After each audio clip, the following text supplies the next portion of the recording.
Okay, we're gonna try 2 more stereo tickets, and looks like someone woke him up. Oh boy. Wait, after this we're gonna switch to... Yeah, after this we're gonna switch to Honey Magazine, which is June-kun. Wait, who calls? We'll find out later. Just read. Shinonome? Our eyes met. Then he quickly shifted his gaze towards Hades. Hello there, Gin. This kid apparently wants to see you, so I brought him along. Stop barging in here. Thought I told you it's annoying. As expected, Shinonome looked upset, and he was every bit as scary as he had been the night of the punishment. Shinonome certainly has been on my mind this whole time, but how in the world did Hades know that? And I never would have guessed that these two know each other. Is it through their work? Hades was turning into more and more of a mystery. The man looked at me and grinned. Gin gets grumpy when he's tired, but don't let that spoil your chat. Shut up. I sympathized deeply with Shinonome. I would be grumpy too if someone showed up just as I was about to take a nap. This is probably a good time for me to leave. I suspect Griff's stomach will be starting to bother him soon. I would love to hear what you two have to say, but teasing him should be quite entertaining. Hold on. This... You need to work on the... Hey, if I were a guy, I would do it perfectly, I swear. Hold on a second, you're leaving? Goodbye, Hikari. Have a good time. I feel like that was too grow.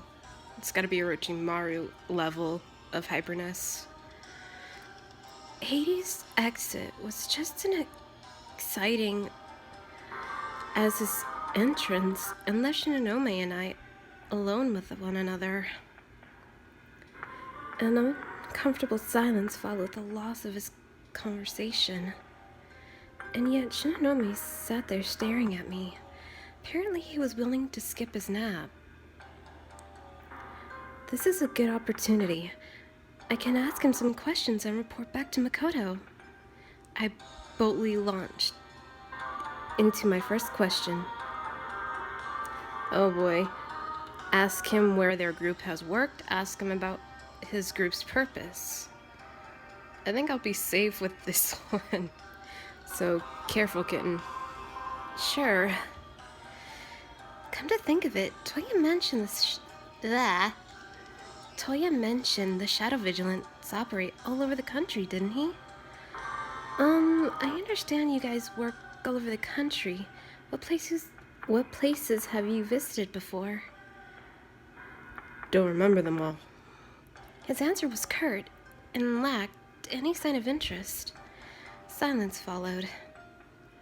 What should I do? This is harder than I thought. I was struggling with what to say next when Shinonome wearily spoke up. There's something else you want to ask me, right? I did have one question that had been too difficult to bring up. Shinonome had broke the ice. I looked him straight in the eyes and replied, I have a question about the punishment you performed the other day. Uh-oh. Oh, well, I should have picked the other one. Boo.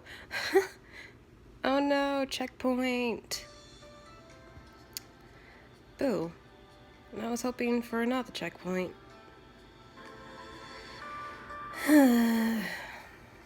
Yes. Okay. Oops. Me. Because I don't have enough jade for the other one.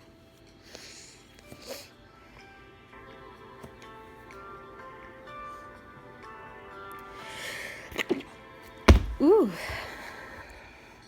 Oh, wait. This is... I do have enough jade. Let's... When it's 5 jade, it's okay, but if it's more than just 5 jade, I won't even. No way.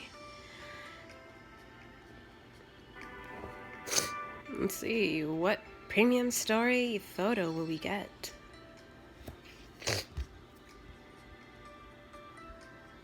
I want to see. And Haru looks cute. Want to name a kid after Haru?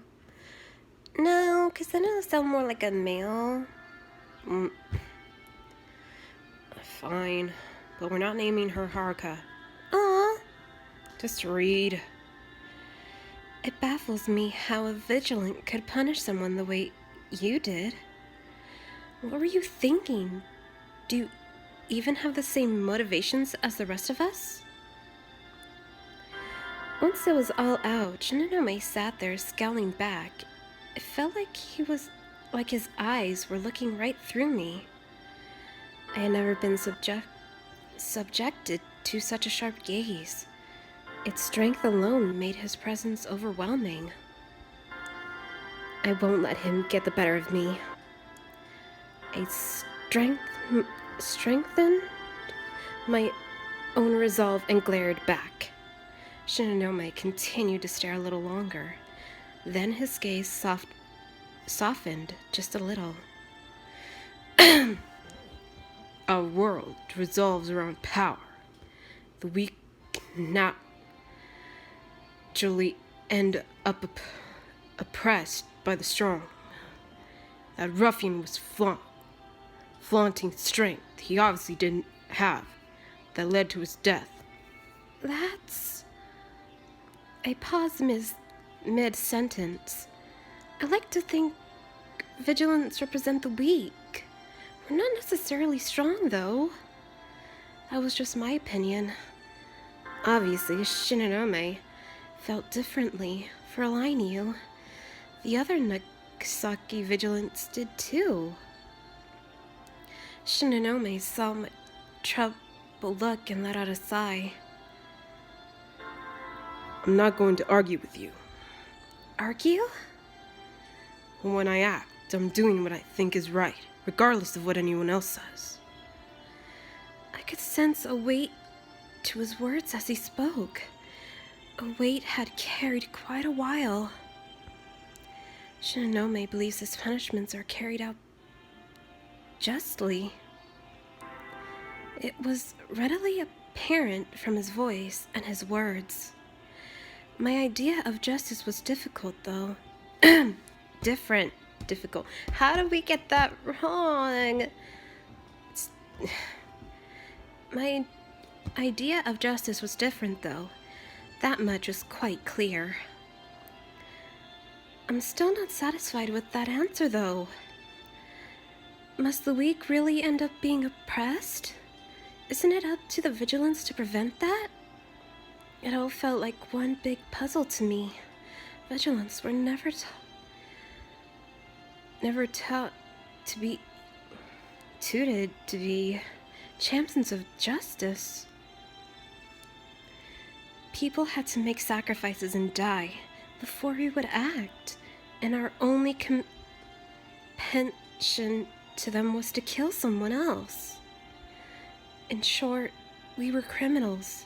Shinonome most likely understood that quite well. That was all the more reason I wanted to know what he considered justice to be. I would like to understand what kind of justice your punishments bring. And in order to do that, I want to know more about you. In response to my sudden demand, Shinonome rose to his feet. He then took a step toward me. Blah.